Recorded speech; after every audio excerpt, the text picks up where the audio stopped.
For the past few months, I've been hitting the R&D pretty hard on making these acoustic guitars, and I've been sharing a lot of videos about them here. And I wanted to do a quick reminder, first things first, that if you want to join me over on patreon.com/TimSway, I will be giving this guitar away there in a couple weeks. There's another video about that, and the link is below. But today, I'm here to talk about acoustic bass guitars.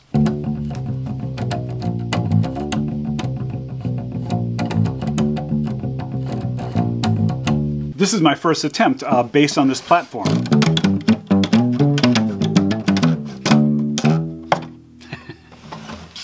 As I was building it, it reminded me that the very first build video I ever put on YouTube was of an acoustic bass guitar that I sort of refinished. It's that one right there.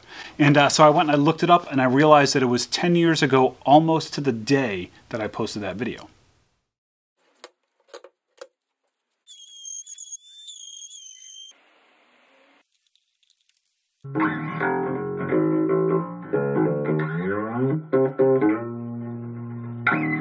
I've had this bass for about 20 years, and I've taken just about everything I could apart on it.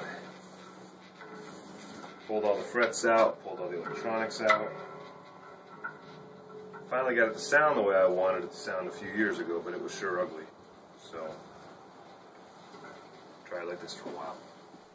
This made me a little bit nostalgic and got me thinking about how strangely important the acoustic bass is to my whole musical and artistic journey. I've always been hacking away at them, and I've always dreamed of making them, which I haven't been able to do until today. But before we get into all that, let's have a quick look and listen at the one I just finished.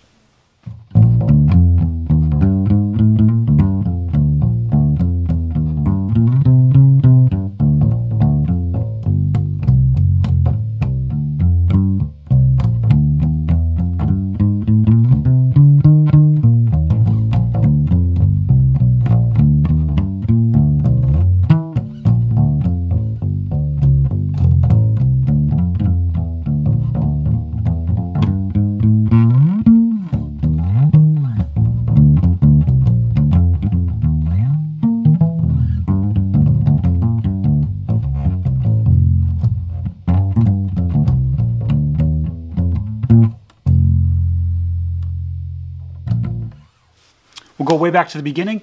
I'm left-handed, but when I was a little kid, I learned a couple chords on the guitar right-handed. And my right hand always felt awkward and heavy on those little skinny strings, but then as a teenager, I discovered the electric bass, and everything started to come together. I was definitely on the path to being a musician, and by 1993, I was in music college and I actually dropped out because I let all of my sort of self-doubt and inadequacies get the better of me there. I was listening to all this really good music and seeing and learning all this great stuff, and I just felt like I didn't have anything to offer. I wasn't good enough, and I stopped playing altogether for about a year. I definitely felt a void in my life, but I thought that's just what life felt like. And about a year later, I'm at a local bar. I'm listening to a local musician play, his guitar player. I wish I could remember his name. And he was great. And I remember talking to him at the end of the show, saying how much I enjoyed him, how good I thought he was. And I said, I used to play, but I don't anymore because guys like you kick my ass. And he just laughed and he said, man, it's not a competition. You don't have to play like me. You just play for yourself. And all of a sudden a light bulb went off, and I never realized that before. I thought I always had to be the best. And then I realized I didn't. I just had to be me.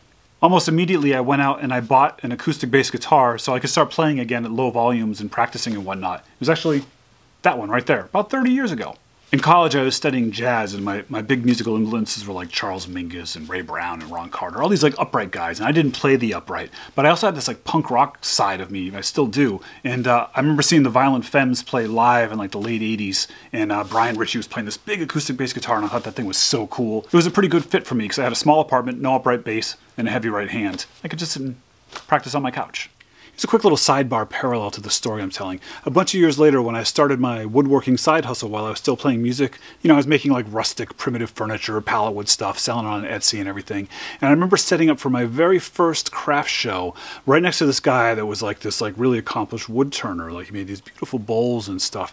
And I felt all that imposter syndrome washing over me, just like I did back when I was in college. I expected the guy to just like laugh at me and, you know, said I didn't belong there as he came up and started checking out my stuff, but instead he found something positive to say. He said, I wouldn't know when to stop sanding, but you do. We ended up talking a little bit. He was a very nice guy. I learned a lot, and he really made me feel welcome in this like woodworking making community. He made me feel so welcome that I started making these YouTube videos 10 years ago with that old acoustic bass guitar.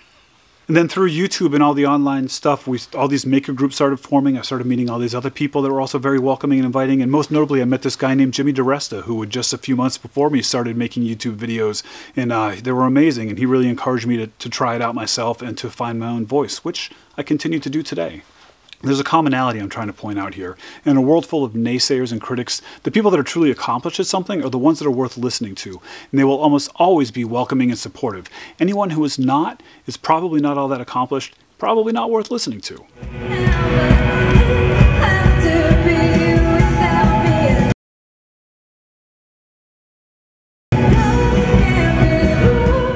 So back to the bass, I hit the woodshed, started practicing again, started the gig, eventually built up a career, and I was able to support my family solely off playing music for many years. I never became a super technical player or like the best bass player or anything like that. I was more interested in, changing the mood in a room and sparking joy and making people happy, and I was able to find my voice that way.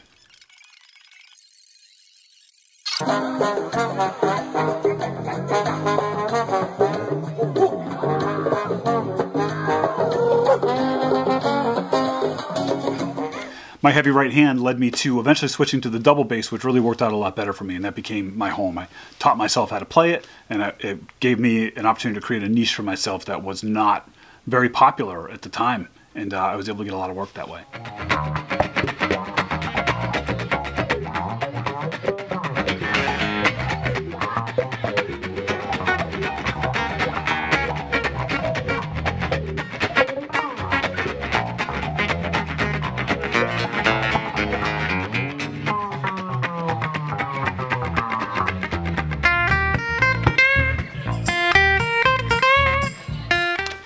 By about 2003, 20 years ago, I had stripped all the words out of my CV, so I simply had my contact information, a little bit of a reel, and I had written, anybody can play the note C, but no one can play it exactly like me. So the implication was, if you listened to my reel and you liked it, you'd probably like the way I played the note C for you. Another little sidebar, in the late 1990s, I rented an apartment from a woodworker, and I was able to use his workshop to make a few instruments. I have one of them I showed off in an appear on video, and at the time I also tried to make an acoustic bass guitar by modifying an acoustic guitar kit, and it failed miserably. I ended up giving it to a friend. I put a clock in it and hung it on my friend Liz's wall as wall art. Around the time I built that acoustic bass, my best friend from high school, Lawson, died of cancer. He was in his early 20s, and I named that instrument after him, and I will continue to carry on that name on this one too. This will be known as the Lawson model. And watching someone that you care about die so young will really light a fire under you to live your life to the fullest every day. And I hope that other people out there can learn that lesson without having to learn it the hard way like we did.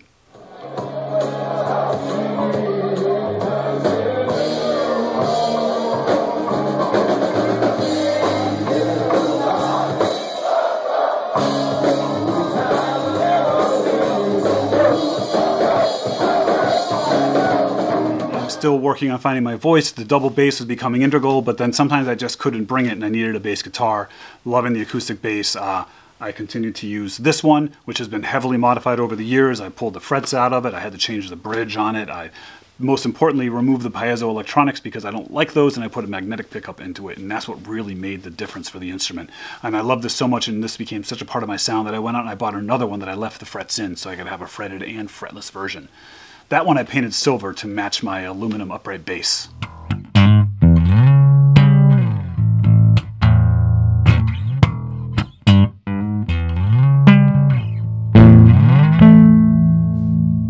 My good friend and colleague Floyd Kellogg is a multi-instrumentalist, producer, performer, just all around super talented dude, and mostly plays the bass. Around this time, he was playing drums in a band that I was in, and he really dug the acoustic bass guitar I showed up with so much that, well, here's Floyd to tell you about his. My name's Floyd Kellogg. I've known Tim Sway, the musician, instrument maker, for a number of years now. He had this bass with him, and he let me play it, and I was just really blown away by it. Not only did it have like proper low end, it had this like kind of character and tooth to it. And I ended up, we got together. He was like, it's this Washburn bass. This is actually it, a acoustic bass guitar, and he retrofitted it with this pickup and a kill switch and a volume knob. Yeah, and so I went and found one for, it was inexpensive. I ended up using it with my original band, You Scream, I Scream, a ton. That band had no guitar player in it too. It was a bass and keyboards and a drummer, and the keyboards and bass were run through guitar amps and stuff. So I had like the bass, I wanted to have like kind of a quality to it that was different, just rather than like a super nice gushy bass sound. I still break it out for in the studio here. You know, it's like, it's really balanced and even. It's crazy. But I would use a pick a lot too, like, you know, like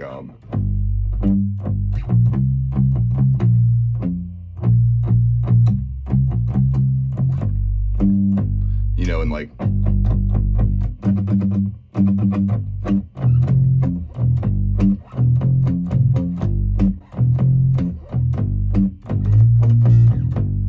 stuff like that, very like kind of percussive-y. Like you could actually hear it on a couple You Scream, I Scream songs. Like there's one called Tiny Rewards, you hear it a lot. There's one called Adios Pantalones, you hear it a lot on that. Another tune called Cars. Thanks for listening. Yeah, it's a super special instrument. I'm keeping it.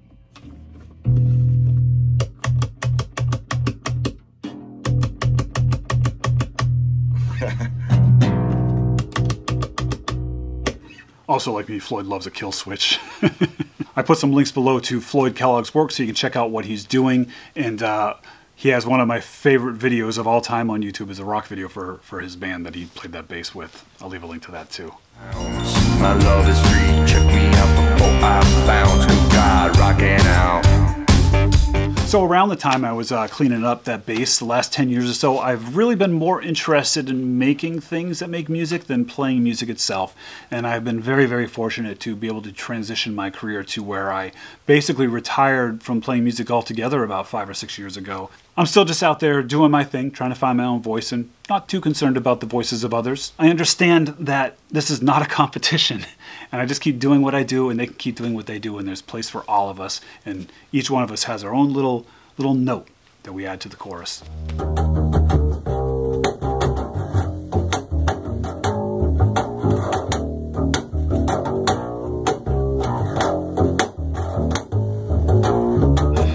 In my 10 years of making these videos, I've had a steadfast commitment to making environmentally responsible things, and that's been an underlying message of this channel for all this time. But I also make these because I also want to hopefully inspire other people to not be afraid to try things and to dream, to fall down, to get back up again, as I have done in real time, somewhat publicly here.